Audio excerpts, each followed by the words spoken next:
Hello everyone, welcome to the wisdom of maths. Chandan Ravi अपना में स्वागत करता हूँ लाइब्रेरी मोहन सर आपके अपने चैनल पे। चलिए आज हम लोग पढ़ेंगे क्लास 6 के एनसीईआरटी जो बुक है क्लास 6 में उसका चैप्टर नंबर 2 है पूर्ण संख्या होल नंबर के बारे में। तो देर न करते हुए चलते हैं चैप्टर पे। पहला नंबर क्वेश्चन 10,999 के बाद हमने 3 प्राकृतिक संख्याओं को लिखी है। प्राकृतिक संख्या समझ लीजिए जो नेचुरल नंबर होता है वो प्राकृतिक संख्या 1 से अनंत तक, 1 से अनंत तक की संख्या को हम कहते हैं प्राकृतिक संख्या। उसी तरीके से पूर्ण संख्या होल नंबर की बात करें तो 0 से शुरू होकर इसमें 1 0 से अनंत तक की संख्या को हम क्या बोलते हैं। तो इसमें अभिन्नित संख्या को याद करने के लिए एक जोड़ना होता है और जिसे हम परवर्ती बोलते हैं, और पूर्ववर्ती पहले की संख्या को प्राप्त करने के लिए एक घटाना होता है। तो मैं 3 बार क्या करना है, बारी बारी से एक एक को जोड़ देना है। तो पहले एक अगर जोड़ेंगे तो 0 0 0 1 1, ये हमें पहली अगली प्राकृतिक संख्या प्राप्त होगी। अब उसके बाद हमें एक जोड़ना है, फिर से दूसरी प्राप्त करने के लिए 1 0 0 1 1, फिर एक 2 0 0 1 1। तो पहली हमें 3 प्राकृतिक संख्या में जो पहली है, उसके बाद ये दूसरी प्राकृतिक संख्या और ये तीसरी प्राकृतिक संख्या। चलिए नेक्स्ट क्वेश्चन की तरफ चलते हैं। अगला क्वेश्चन है साथियों, 10,001 से ठीक पहले आने वाले 3 पूर्ण संख्याओं को याद कीजिए। 3 तो हमें क्या करना है, घटाना है। पहले की संख्या प्राप्त करने के लिए हमें घटाना है, बाद की संख्या के लिए हमें एक जोड़ना है। इसमें से घटा लेते हैं 0 0 0 0 1, 10,000 प्राप्त हो गया। फिर एक घटा लेंगे, 10 में से 9 9 9 9, फिर एक घटा लेते हैं, फिर हो जाएगा 8 9 9 9। ये हमें पहली पूर्व की संख्या, दूसरी और ये तीसरी प्राप्त हो। चलते हैं प्रश्न की तरफ। क्वेश्चन नंबर 3 है, 7 में सबसे छोटी पूर्ण संख्या कौन सी? तो 0 होती है, 0 से शुरुआत होती है। 0 से लेके गिनती की संख्या अनंत की संख्या को पूर्ण संख्या बोलते हैं। 32 से लेके 53 के बीच में कितनी पूर्ण संख्या है? तो 53 लेना नहीं है, 32 भी नहीं लेना है, तब क्या लेना है? 33 34 35 36 37 38 39 40 41 42 43 44 45 46 47 48 49 50 51 52। टोटल हमें कितने प्राप्त हो जाएंगे? 20 पूर्ण संख्या प्राप्त हो जाएंगे। नेक्स्ट अगले क्वेश्चन की तरफ चलते हैं। कह रहा है निम्न के परवर्ती लिखिए, यानी सक्सेसर, यानी बाद की संख्या। तो सब में एक हमें जोड़ना पड़ेगा। ये जगह 2 0 7 0 4 4 2, इसमें एक अगर जोड़ दीजिएगा तो क्या हो जाएगा? 0 0 2 0 0 1। इसमें अगर जोड़ दीजिएगा एक तो क्या हो जाएगा? 0 0 0 0 0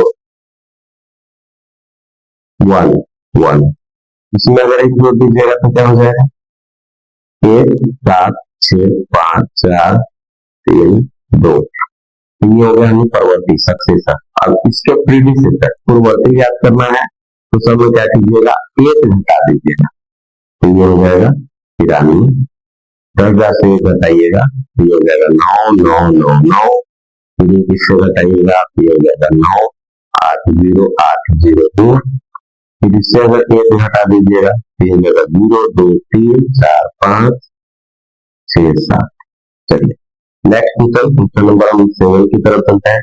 क्वेश्चन नंबर 7 कह रहा है संख्याओं को निम्नलिखित युग्मों प्रत्येक संख्या रेखा पर कौन सी पूर्ण संख्या अन्य संख्या के बाईं ओर स्थित है, उनके बीच में किस चिन्ह का प्रयोग करते हैं। संख्या रेखा पे अगर हम यहाँ संख्या रेखा का बनाते हैं तो 503 अगर यहाँ होगा तो इसके ठीक दाएं तरफ 530 होगा। ठीक है, तो इस तरीके से चिन्ह बने, बड़ा की ये बड़ा है और इसमें इस तरीके से 530 बड़ा है 503 से। बी नंबर की अगर बात करें तो संख्या रेखा अगर बनाइएगा तो यहाँ अगर 307 होगा इसके ठीक दाएं तरफ क्या हो गया, 370 हो गया। यहाँ पे चिन्ह अगर देंगे तो 370 बड़ा है 360 से, यहाँ पे चिन्ह देंगे तो इस तरीके से। अगर सी नंबर की बात करें, संख्या रेखा पे पहले हमें क्या देना पड़ेगा, 56,789, और यहाँ पे दाहिने तरफ ही होगा 98,768, क्योंकि बड़ा संख्या हमेशा दाहिने में होते हैं, तो यहाँ पे क्या होगा इस तरीके से। अगर डी नंबर की बात करेंगे संख्या रेखा दो बनाने की, पॉइंट देके, तो यहाँ होगा 9,8,3,0,415, और यहाँ क्या होगा 100,2,3,1। देखिए इसमें पहले संख्या ही इसमें 7 है और इसमें कितने 8 है, तो 8 संख्या 8 अंकों की संख्या 7 अंकों की संख्या कौन सा 12 होगा, तो इधर ये इस तरीके से। नेक्स्ट क्वेश्चन की तरफ चलते हैं।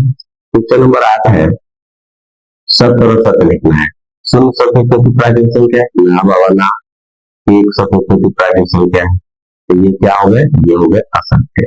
400 संख्या 399 का पूर्ववर्ती है सत्य, पूर्ववर्ती नहीं 400 संख्या 399 पूर्ववर्ती मतलब एक घटाना, तो ये 398 होगा, जो कि ये असत्य है। शून्य सत्य पूर्ण संख्या बिल्कुल सही, क्योंकि शून्य से ही पूर्ण संख्या शुरू होती है। शून्य के बाद 600 संख्या 599 का परवर्ती है, हाँ सत्य, क्योंकि परवर्ती मतलब एक जब जोड़ेंगे तो हमें 6 से ही प्राप्त है। नेक्स्ट क्वेश्चन की तरफ चलते हैं। क्वेश्चन नंबर, सभी प्राकृतिक संख्या पूर्ण संख्या है, हाँ होता है, क्योंकि शून्य से अनंत में एक से अनंत भी आ जाता है, तो आगे बिल्कुल सही है, ये क्या हो जाएंगे सत्य हो जाएंगे। सभी पूर्ण संख्या प्राकृतिक संख्या होती है, नहीं असत्य, क्योंकि शून्य प्राकृतिक संख्या नहीं है, पूर्ण संख्या है। 2 अंकों की पूर्ण संख्या का पूर्ववर्ती एक अंक की संख्या कभी भी नहीं हो सकती, बिल्कुल असत्य हो सकती है भाई, क्यों नहीं हो सकती, हो सकती है। 2 अंकों की पूर्ण संख्या का पूर्ववर्ती एक अंक की संख्या, तो 2 अंकों की 10 है, इसके पूर्ववर्ती 9, ये संख्या है ना। 1% पूर्ण संख्या है, नहीं असत्य, 0% पूर्ण संख्या है। प्राकृतिक संख्या एक का कोई पूर्ववर्ती नहीं होता, बिल्कुल सही, क्योंकि एक से एक हटाएंगे, एक में एक हटाएंगे तो शून्य प्राप्त होगा, वो प्राकृतिक संख्या नहीं होता है। अगला क्वेश्चन है, पूर्ण संख्या एक का कोई पूर्ववर्ती नहीं होता, पूर्ण संख्या एक का होता है, पूर्ववर्ती नहीं होता है, शून्य होता है, तो ये क्या हो गए आपके असत्य होंगे। नेक्स्ट है पूर्ण संख्या 13, संख्या 11 और 12 के बीच में स्थित है, बिल्कुल असत्य, 11-12 के बीच में तो कोई पूर्ण संख्या ही नहीं होता।